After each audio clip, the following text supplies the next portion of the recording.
Okay. So you were saying that you don't believe a person who just sells marijuana should be in prison. That was the last thing I heard. Yes, that as well as some of the other minor crimes, such as say shoplifting. Hmm. Somebody goes into a department store, especially you take somebody that may be homeless, someone that's hungry. They go in there, they steal food, or a mother struggling to get by and she steals something for her children. Hmm. Should she be put inside of a cage? No, because she's really not a threat to society. She's a threat to the big business. Don't get me Hmm. wrong. I mean, it is. It's not that the act should go unnoticed. Because it is wrong. I mean, because it affects the customers. Because it increases the cost of the foods you buy and things like that. But wouldn't it be a better alternative to take that person, like maybe let he or she do some social service type work? Yeah. Uh, or go in there and do something different besides putting them in prison. Now, putting them on probation, is that necessary? Well, to me, even that's overblown. That's a way to stretch people out, especially when they have to pay for it. You have somebody's already struggling to get by, and then you add that additional cost.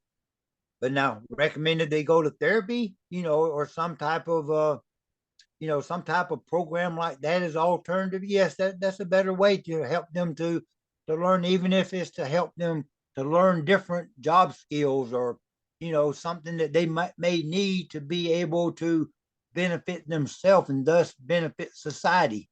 You Yeah. know, but to put them in prison, no, they go in prison, they get raped or they get brutalized or something. Then Hmm. what kind of person is going to walk back out that door?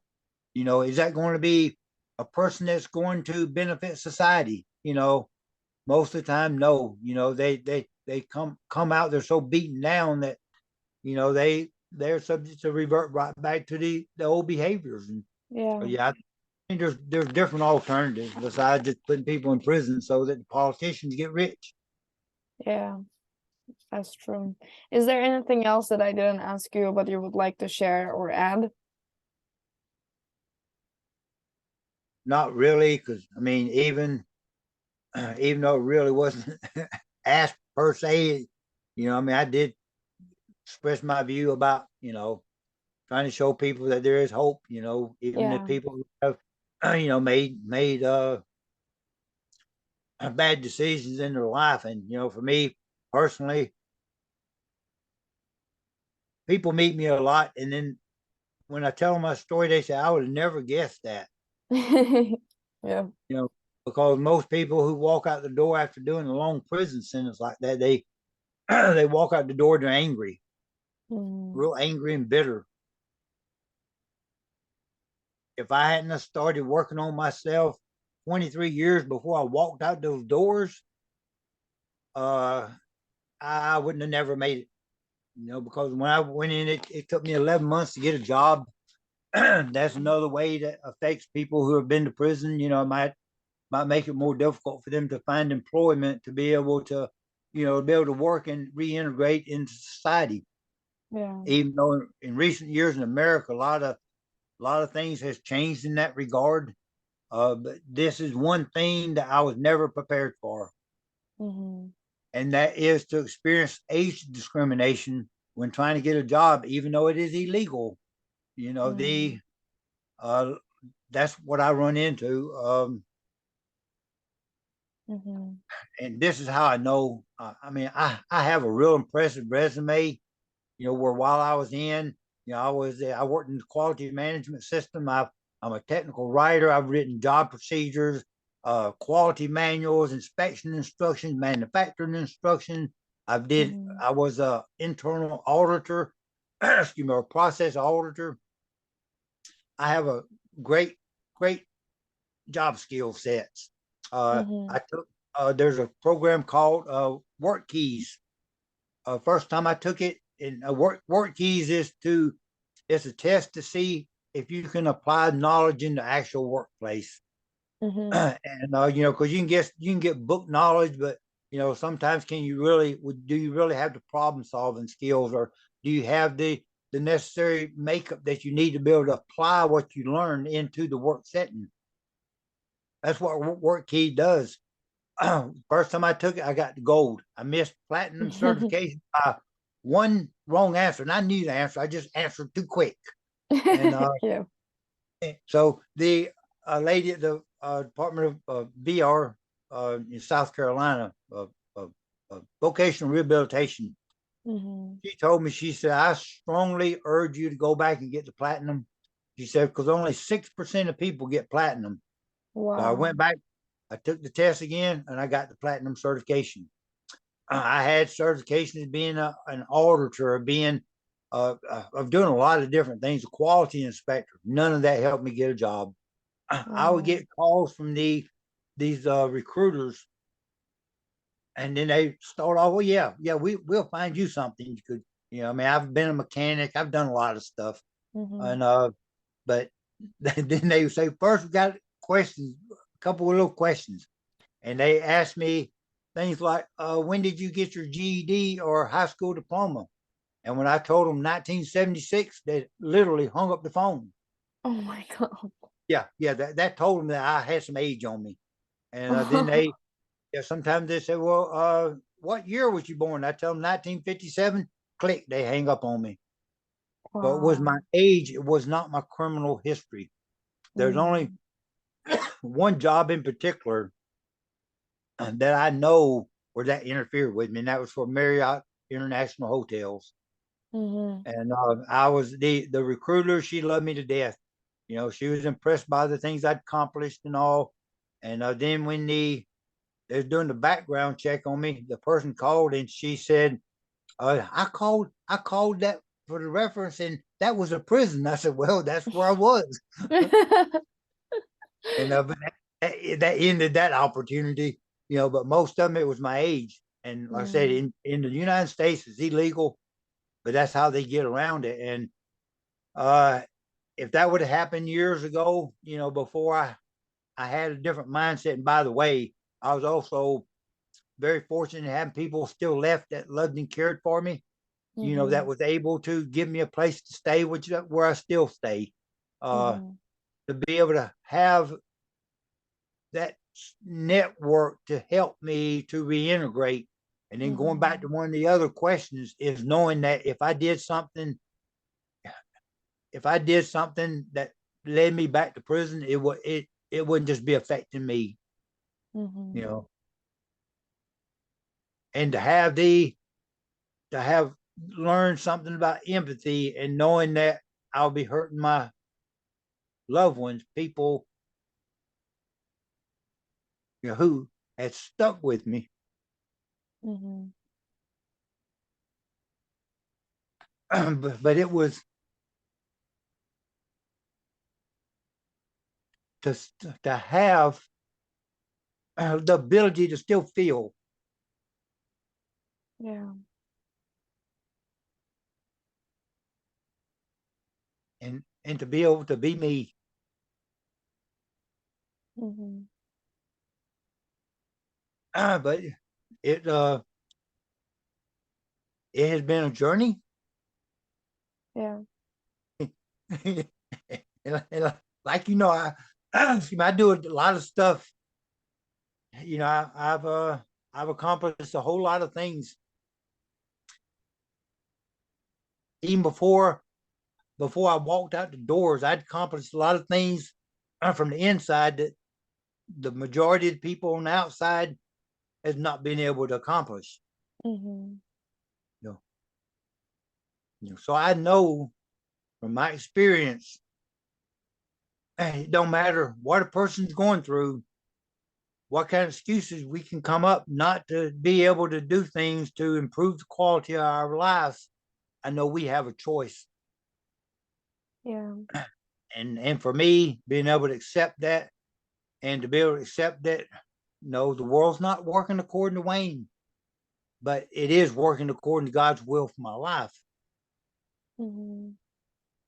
It doesn't matter what I'm going through. sometimes I just got to stop myself and say, "Hey, it's just the way it's supposed to be." And I don't know why, but I Mhm. know, things. I continue to exist for somebody that's my age.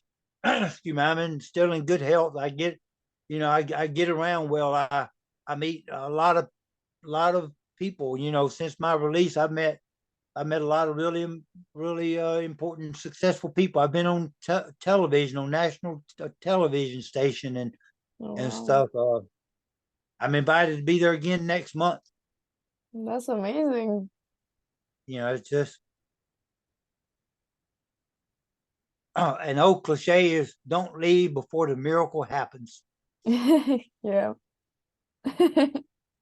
And that's in closing meetings and stuff.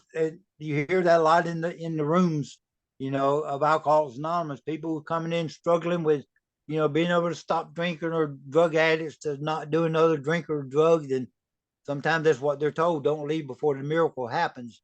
And you're encouraged to keep coming back. And and then that's what I've had to do in, Mhm. in life, is to keep coming back and be grateful for each day. When it don't work the way I thought it should, to just be able to accept it. It happened for a reason. And what do I need to learn from that experience to, either take it to another level, or to be able to, use it in a positive way. And like in writing my books, a lot of times I'd write things, and then I end up, I did it all on a typewriter. It didn't have no memory. If I screwed up, I had to go back, retype pages and stuff on the very limited time I had in the library. I had to battle prison administrations about using that for doing writing books instead of doing legal work. I always succeeded, and then the things I did, it was able to help other people. And but those are things I just, I say to never give up. And when I Mhm. say I can't, nobody's got to defeat me. I've defeated myself. Yeah. Yeah, that's amazing. And going back to the part you mentioned about your mom, I'm pretty sure she would be proud of you as a person who you are right now, and how much you helped others and how much you transformed yourself and learned from your life and your decisions. It's very admirable, in my opinion. I appreciate it, and Thank I'm sure you're right. Because you.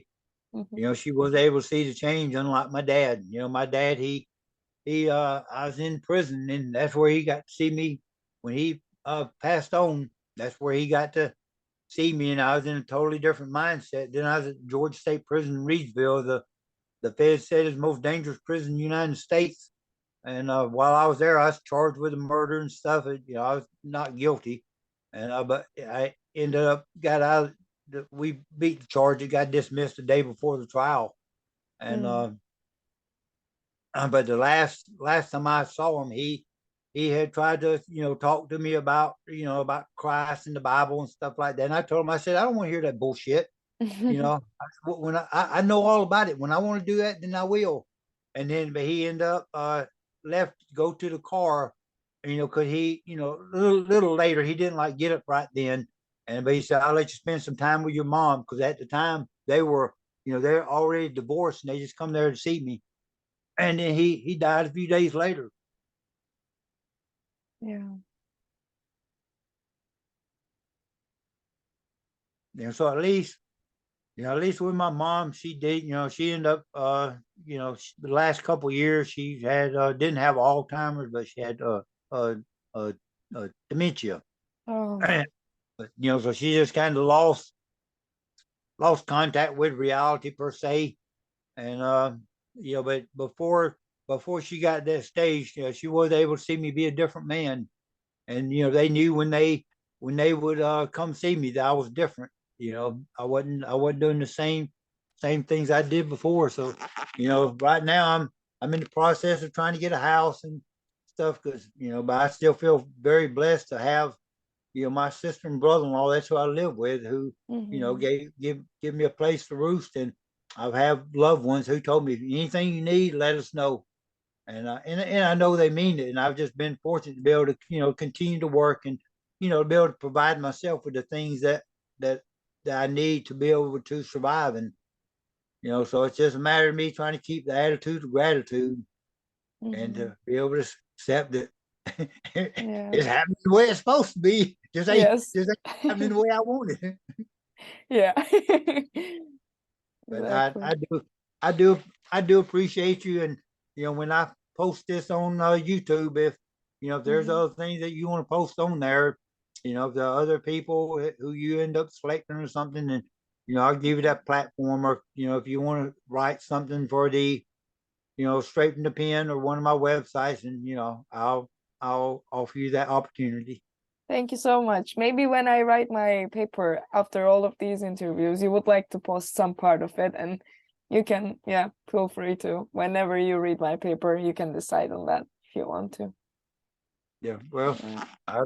I'm glad that I finally decided to go ahead and take the chance and to give you the opportunity. You seem like a great person. Thank I you. do, but I do, I do believe what you said. About your mission, the things that you want to do in life, and Yeah. I can help you along the way. I will. Thank you. That means a lot to me. Yeah. And I'm glad you decided to trust me because I understand it's very hard, like learning from where you come from and your experiences. I understand that can be a struggle. And I didn't really think it would be that big of a problem for me to reach out to people, but I understood it's a sensitive topic. So I really appreciate the time you spent interviewing and replying and talking to me. I really feel that you're a special person, and I'm really glad we connected. Thank you. Now, I appreciate it, and uh, we can still continue to communicate anytime you Yeah, like. yeah, of course. I'm available anytime, even if you just want to call, chat, anything. I'm here. I appreciate it. Yeah, me too. All right, I will close this meeting and I will send you all the parts of the video. So if you want to connect them, you can do it. And then whenever you're done, you can just publish it. And yeah, it's good on my side. I appreciate it. I hope you have a Yeah. great day. Thank you. You too. Have a great day. Bye bye. Bye.